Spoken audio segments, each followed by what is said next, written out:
Oh man, what a tease. Who could that be? Must be someone big. What a car. Christian. Yeah, I think that's Christian. That's my prediction. Definitely. Carlito. Maybe that's Carlito. Man, who could that be? Has to be Christian, right? Oh.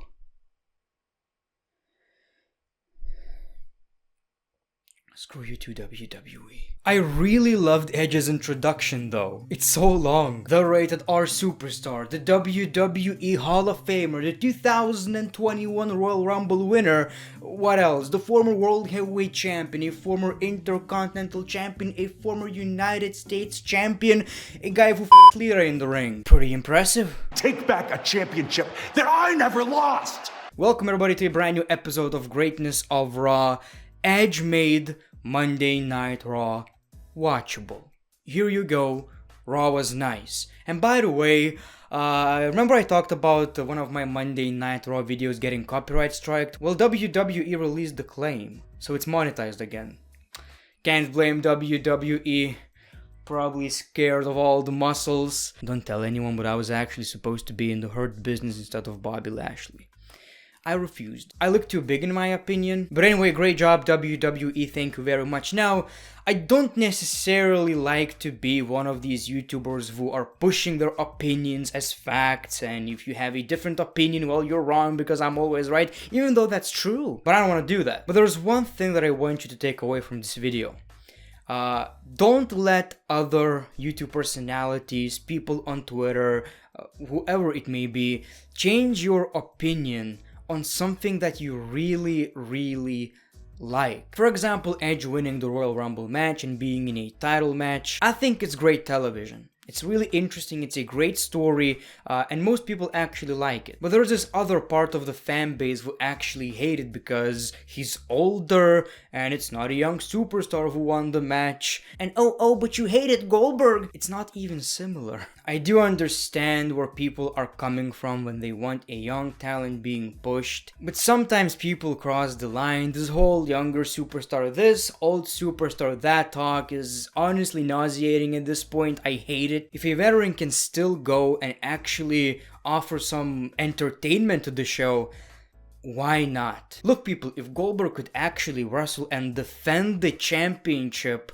I wouldn't even mind Goldberg as a champion. But the dude wins the championship and loses it in his first defense. Absolutely everything with Edge so far has been absolutely amazing. The man improved on the microphone, if you could actually believe it. He offers a lot to this show. He's very serious about it. He loves the business. He's a very likable man, and I don't want you to change your opinion on this whole situation just because some other wrestling personalities will tell you otherwise. That's all. Let's talk about Raw. So the show kicked off with the WWE Champion Drew McIntyre. He talked about the Royal Rumble. He said that he earned Goldberg's respect and Goldberg earned Drew McIntyre's respect. He also said thank you. I assume he thanked Goldberg for not taking his championship. He starts talking about the men's Royal Rumble match, but he got interrupted by the Rated R Superstar, WWE Hall of Famer, 2021 Royal Rumble winner, Edge. Drew McIntyre says that Edge has always been his mentor. He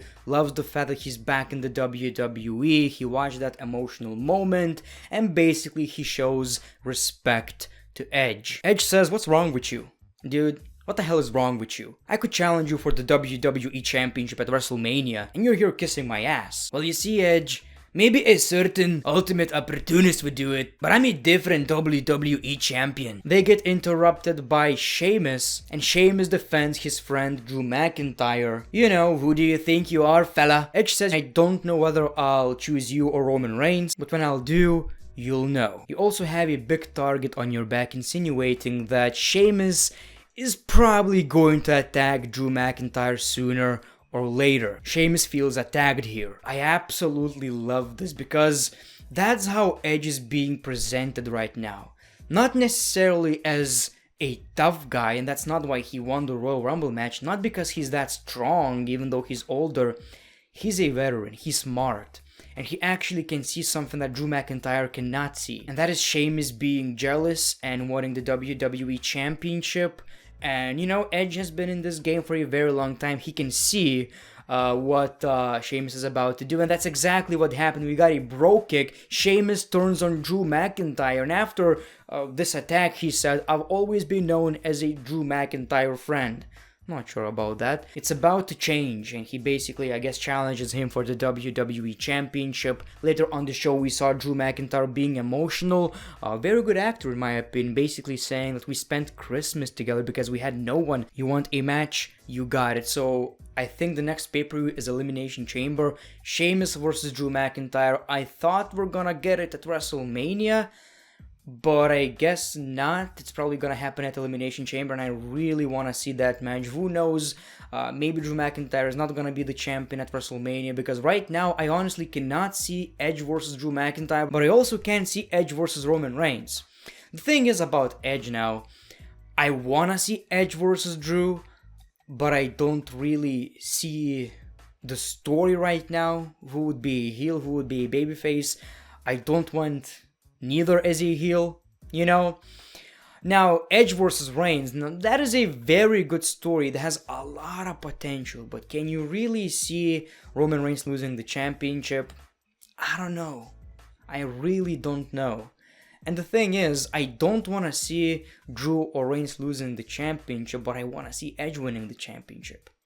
You know, I really want to see that one last run, because that promo, man, he's saying that he's gonna take what he never lost, and that is the WWE Championship.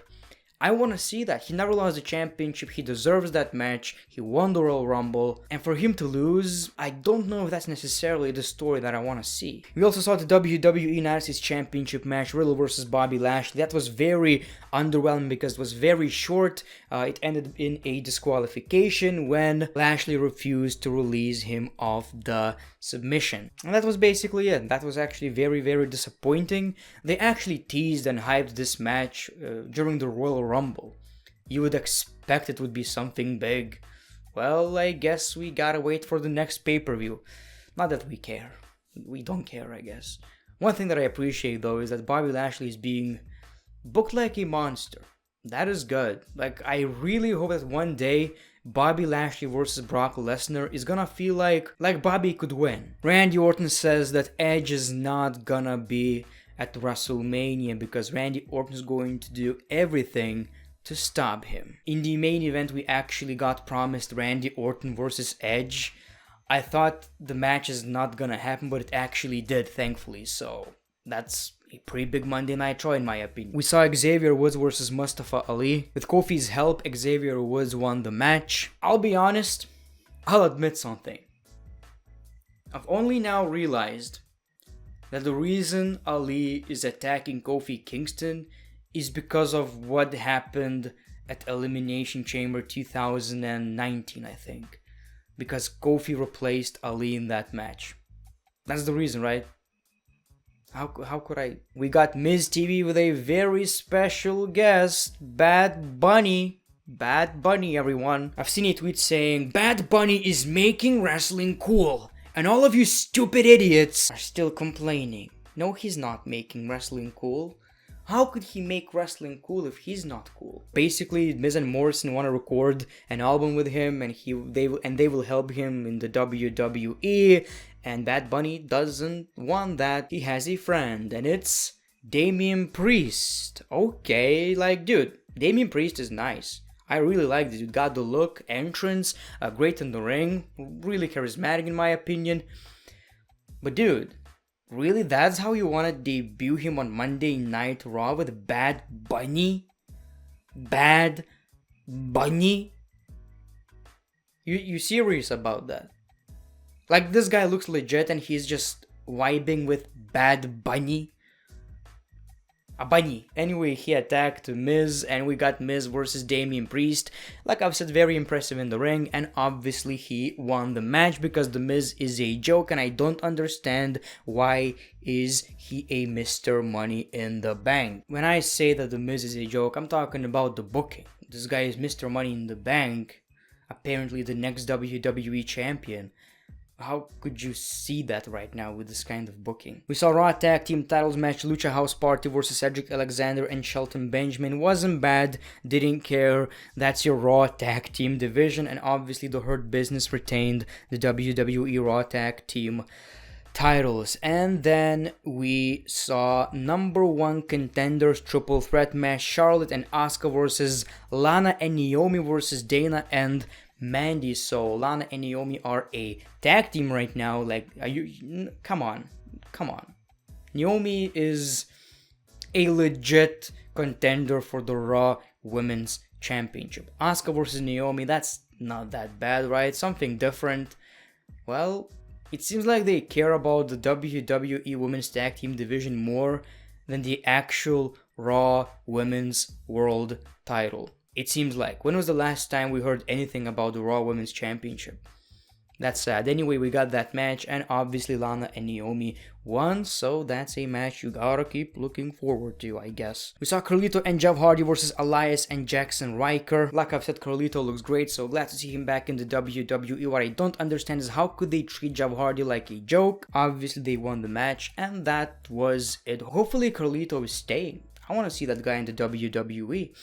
And when it comes to Christian, I've heard he signed a part-time deal. I could be wrong, it could be just a stupid rumor, but maybe we'll see him before WrestleMania, right? Or maybe something with Edge, he will help him, save him, or something like that.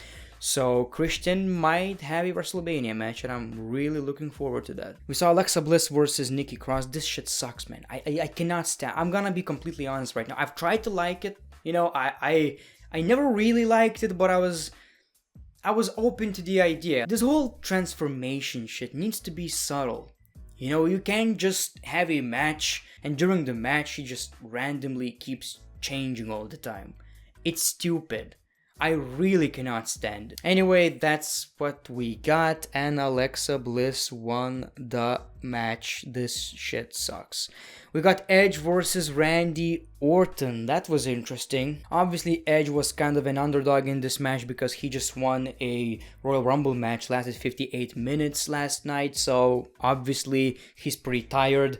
We got the match pretty interesting. You know, it wasn't anything really special, but it was more of a story match, I guess. The last chapter of Edge versus Randy Orton. I've also realized that Edge never wrestled anyone else since his return, so that's interesting. Anyway, we saw Alexa Bliss again, spitting poop, I assume. Really? Poop? Really? That's what I came up with. Spear, Edge wins the match, and that's how the show ends. Edge being victorious. So, decent show.